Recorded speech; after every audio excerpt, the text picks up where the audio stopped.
What Erling Haaland has done this season to offer Manchester City another weapon, Manchester City striker. Erling Haaland has seen a significant improvement in a specific part of his game. As good as Erling Haaland is, plenty of Manchester City fans were not confident when he stepped up to the spot against Liverpool.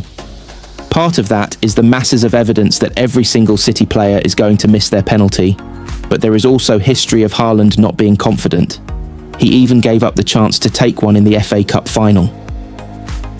That, he said afterwards, was a mistake, and he took responsibility a week later at Fulham. But he has not had the chance to get back on the horse since, with City entering the Liverpool game as the only team not to be awarded a penalty. When they were, he fluffed his lines. It didn't matter though, because shortly afterwards, he leapt like a Norwegian salmon and steered a header in for the opening goal. There was luck involved, but Haaland was rewarded for doing everything right that was in his control. Heading has rarely been a Haaland strength, with even Pep Guardiola feeling himself qualified to try and teach the number 9 a thing or two after he had missed a presentable chance at Old Trafford a few seasons ago. For someone as tall as he is and as clinical with his feet, heading has always been one of the weakest parts of that game. That may be changing though. His headed goal against Liverpool followed successful efforts against Napoli, Monaco and Everton, to mean that Haaland has already scored as many headers this season as he did last year or the year before. His 2022/23 high of 8 is well within sight. It isn't just in front of goal where Haaland is making a difference with his head. He has always been towards the top end of the City squad for involvement in aerial duels, yet now he is out on his own. More significantly, he is winning more of them. In 2022/23, he won 50% of his 100 duels. In 2023/24, he won 50% of his 100 duels. In 2024/25, he won 50% of his 100 duels. In 2025/26, he won 50% of his 100 duels. In 2026/27, he won 50% of his 100 duels. In 2027/28, he won 50% of his 100 duels. In 2028/29, he won 50% of his 100 duels. In 2029/30, he won 50% of his 100 duels. In 2030/31, he won 50% of his 100 duels. In 2031/32, he won 50% of his 100 duels. In 2032/33, he won 50% of his 100 duels. In 2033/34, he won 50% of his 100 duels. In 2034/35, he won 50% of his 100 duels. In 2035/36, he won 50% of his 100 duels. In 2036/37, he won 50% of his 100 duels. In 2037/38, he won 50% of his 100 duels. In 2038/39, he won 50% of his 100 duels. In 2039/40, he won 50% of his 100 duels. In 2040/41, he won 50% of his 100 duels. In 2041/42, he won 50% of his 100 duels. In 2042/43, he won 50% of his 100 duels. In 2043/44, he won 50% of his 100 duels. In 2044/45, he won 50% of his 100 duels. In 2045/46, he won 50% of his 100 duels. In 2046/47, he won 50% of his 100 duels. In 2047/48, he won 50% of his 100 duels. In 2048/49, he won 50% of his 100 duels.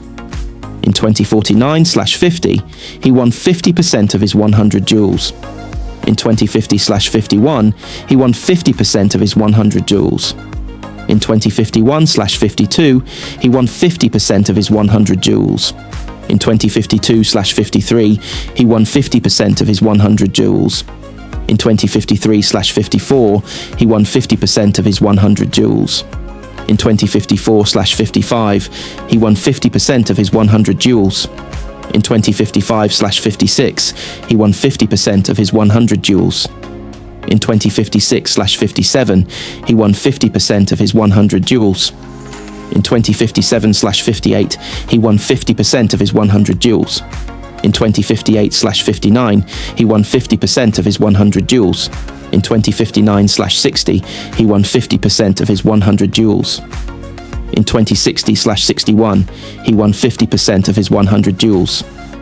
In 2061/62, he won 50% of his 100 duels. In 2062/63, he won 50% of his 100 duels. In 2063/64, he won 50% of his 100 duels. In 2064/65, he won 50% of his 100 duels. In 2065/66, he won 50% of his 100 duels. In 2066/67, he won 50% of his 100 duels. In 2067/68, he won 50% of his 100 duels. In 2068/69, he won 50% of his 100 duels. In 2069/70, he won 50% of his 100 duels. In 2070/71, he won 50% of his 100 duels. In 2071/72, he won 50% of his 100 duels. In 2072/72,023/24, he won 48% of his 81.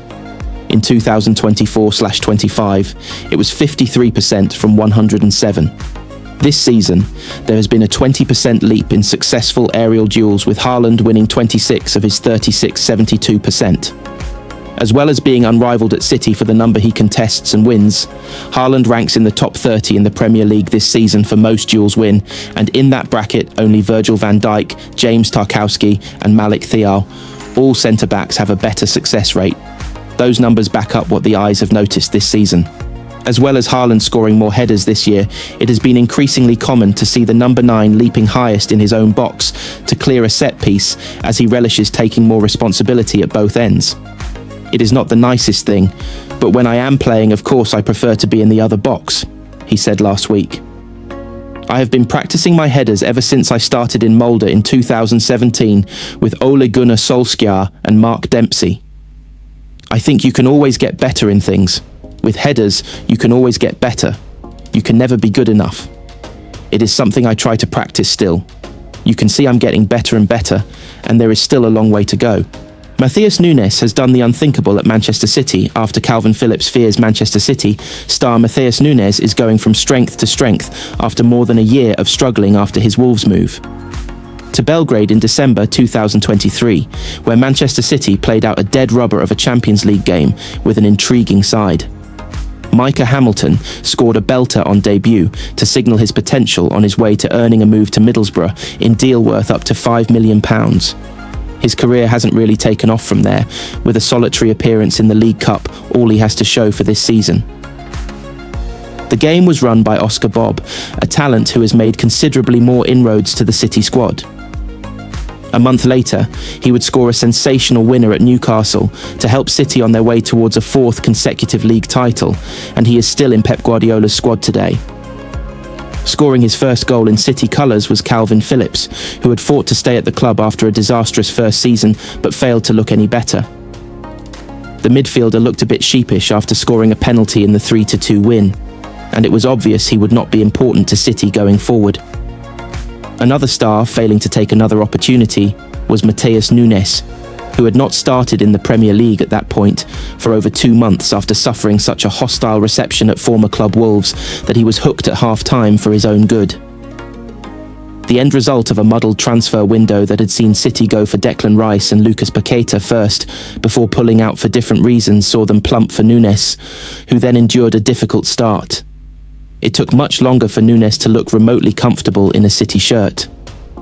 When Rodri was injured last season, Nunes spoke up about playing in that position instead, but he was never really trusted in it.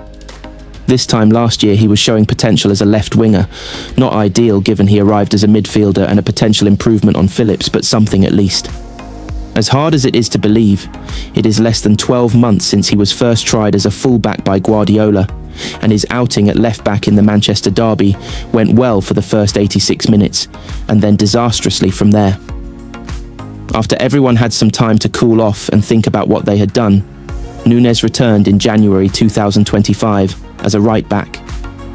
He offered City a physicality and energy that had been lost elsewhere in the team and was largely very good in plenty of games. But too often, there would be silly errors that would prove costly and blight those performances. Even a glorious late winner at home to Aston Villa in a game of serious importance wasn't enough to cast aside the defensive doubts, and fans wanted to know at the end of the summer transfer window why City hadn't signed a right-back. Even this season, it was only when Abdulkadir Kusanov stepped into the role for the Manchester derby that the City defence began to look solid. When Kusanov suffered an unfortunate injury in the first half at Arsenal in late September, Nunes stepped back in and hasn't looked back since. His start against Liverpool was his 9th in the last 11 City games, coming off the bench in Monaco and sitting out the League Cup win at Swansea. Guardiola breezed recently that Nunes can be one of the best fullbacks around if he continues to improve, yet the 27-year-old deserves immense credit for getting as far as he has. Nobody who watched in Belgrade or even less than a year ago could have expected that Nunes would get as far as he had. Even more promising for him and for Guardiola, it looks like there is even more to come. Manchester City need transfer plan to survive if Pep Guardiola's irreplaceable star goes through with exit plan. Bernardo Silva is Manchester City captain this season, but he has dropped a few hints